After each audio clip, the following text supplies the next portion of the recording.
হয় আপোনালোকে দেখা পাইছে যে আজিৰ পৰা আমাৰ নথিপত্ৰ পৰীক্ষণৰ প্ৰথম দিন আৰম্ভ হৈছে আৰু এইটো আমাৰ দুটা পৰ্যায়ত হ'ব। প্ৰথম পৰ্যায়ৰ লিষ্টখন ইতিমধ্যে আমাৰ ৱেবছাইটত পাব্লিছ হৈছে আৰু সেই মৰ্মে আমাৰ আজি প্ৰথম দিন আৰু প্ৰথম দিনত আমাৰ প্ৰায় 480 মান কেণ্ডিডেট আছে। তেওঁলোকৰ ডকুমেণ্টছসমূহ পৰীক্ষা কৰি থকা হৈছে। মানে ডকুমেণ্ট ভেৰিফিকেশ্যনৰ ক্ষেত্ৰত দুখন লিষ্ট ওলাব। এতিয়াতো প্ৰথম লিষ্টখন অলৰেডি পাব্লিছ হৈ গ'ল আৰু প্ৰথম লিষ্টখনত 2639 কেণ্ডিডেট আছে আৰু ঠিক সেইদৰে ছেকেণ্ড লিষ্ট এখনো ওলাব। সেই লিষ্টখন আপোনাৰ 30 তাৰিখে ওলোৱাৰ সম্ভাৱনা আছে।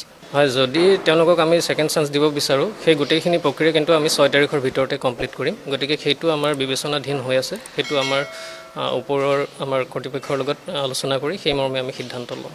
হয়, আমাৰ ভেৰিফিকেশ্যনটোতো 6 তাৰিখৰ ভিতৰত কমপ্লিট হৈ যাব।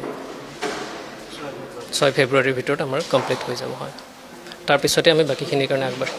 NISৰ ক্ষেত্ৰত আমাৰ যিসকলে ইন ছাৰ্ভিচত তেওঁলোকে DLEDটো কৰিছিল তেওঁলোকৰ কাৰণে আমি কেইটামান চেকলিষ্ট এখন আছিলে। তাতে কিছুমান ডকুমেণ্ট তেওঁলোকৰ কাৰণে আমি নিৰ্ধাৰণ কৰি দিছিলোঁ। সেইসমূহ ডকুমেণ্টছ আমি ইয়াতে পৰীক্ষা কৰা হৈছে। সেই ডকুমেণ্টছসমূহ তেওঁলোকৰ থাকিব লাগিব। হয়, NIS যিটো আমাৰ 18 মান্থছৰ কোৰ্চ আছিল সেইটো অনলি ডিজাইন কৰা হৈছিল ইন ছাৰ্ভিচ কেণ্ডিডেটৰ কাৰণে। গতিকে ইন ছাৰ্ভিচ থাকিবই তেওঁলোক।